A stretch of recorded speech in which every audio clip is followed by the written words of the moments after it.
ان کی آنکھوں میں جو خواب ہیں یہ مستقبل میں تعبیر سے ہم کنار ہونے کا جذبہ رکھتے ہیں۔ میں ان آنکھوں میں چمک دیکھ رہا ہوں اور میں اپنے آنے والے کل سے اتنا سا بھی مایوس نہیں ہوں۔ بہت ساری باتیں ہوئی، بہت سارے سوالات یہاں پر اٹھے اور قرآن کریم کے مختلف آیات آئیں۔ میں قرآن کریم کی بہت ساری آیات یہاں پر کچھ پیش کرنا چاہتا ہوں، وقت کم ہے اس لیے۔ آج جمعہ کا دن بھی ہے، جمعہ کی نماز کے لیے ہم سب کو جانا ہے۔ ابھی خورشید ندیم صاحب نے قرآن کریم کی ایک آیت کی طرف اشارہ کیا، میں وہ پوری آیت پڑھ دیتا ہوں کہ ادعو الی سبیل ربک بالحکمہ والموعظۃ الحسنہ وجادلہم باللتی ہی احسن۔ اب آپ دیکھیے اس میں یہ جو کنسٹرکشن ہے اس آیت کی، ادعو الی سبیل ربک بالحکمہ، حکمت وزڈم کو پہلے رکھ رہا ہے اللہ، والموعظۃ الحسنہ موعظت کو بعد میں رکھ رہا ہے، وجادلہم باللتی ہی احسن، یعنی لوگوں کو بلاؤ حکمت کے ساتھ، نیکی کی تعلیم دو، انہیں دین کی دعوت دو، دین کا پیغام دو، اور جب بھی دلائل دینے کی ضرورت ہو تو جو بہترین دلائل ہوں وہ دلائل دیے جائیں۔ یہ قرآن کریم فرما رہا ہے۔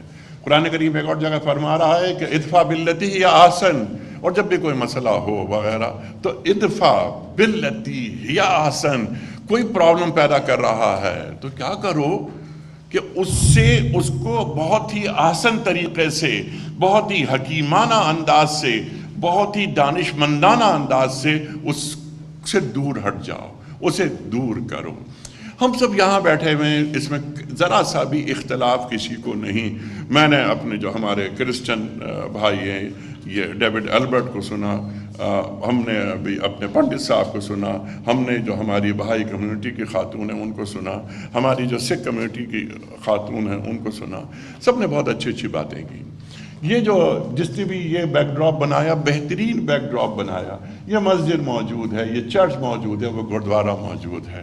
ابھی گردوارے کی بات، بابا گرو نانک کی بات ہو رہی تھی۔ بابا گرو نانک کا پیغام کیا ہے؟ بابا گرو نانک کے پیغام میں کہیں بھی آپ کو شرک نہیں ملے گا، کوئی بت پرستی نہیں ہے۔ بابا گرو نانک نے توحید کا پیغام دیا۔ اقبال کی نظم بھی بابا پر ہے، کبھی اسے بھی پڑھ کر ہمیں دیکھنا چاہیے۔ بابا کے والد نے، یعنی بابا گرو نانک کے والد نے بابا کو 20 روپے دیے، تو یہ 550 سال، 650 سال پہلے کی بات ہے۔ 20 روپے دیے کہ تم کو کام کرو اس پر۔ بابا نے کیا کیا؟ بابا آئے باہر اور تمام مخلوق خداوندی میں کہ جن کے پاس کھانا نہیں تھا وہ پیسے ان میں انہوں نے کھانا کھلا دیا۔ اللہ کے رسول صلی اللہ علیہ وآلہ وسلم کا فرمان، افشوا السلام واطعموا الطعام، سلام کو پھیلاؤ اور طعام کو پھیلاؤ۔ جو مذاہب ہیں، جو ہمارے دین کی جو روح ہے وہ تسلسل کے ساتھ آگے بڑھتی رہتی ہے۔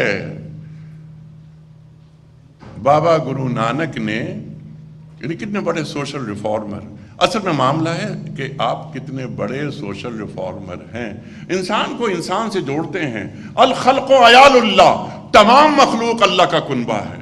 یہ کون فرما رہا ہے؟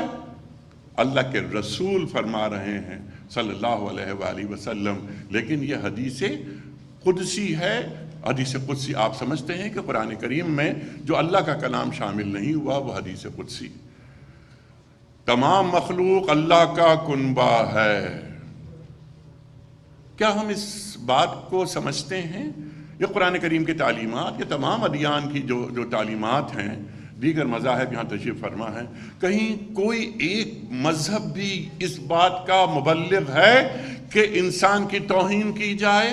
لَقَدْ كَرَّمْنَا بَنِي آدم، بنی آدم کو ہم نے مکرم بنایا، اکرام دیا، انہیں بڑائی دی، ایک بڑا منصب۔ کیا مجھے اور آپ کو معلوم ہے کہ اللہ تعالیٰ مجھے کیسا دیکھنا چاہتا ہے؟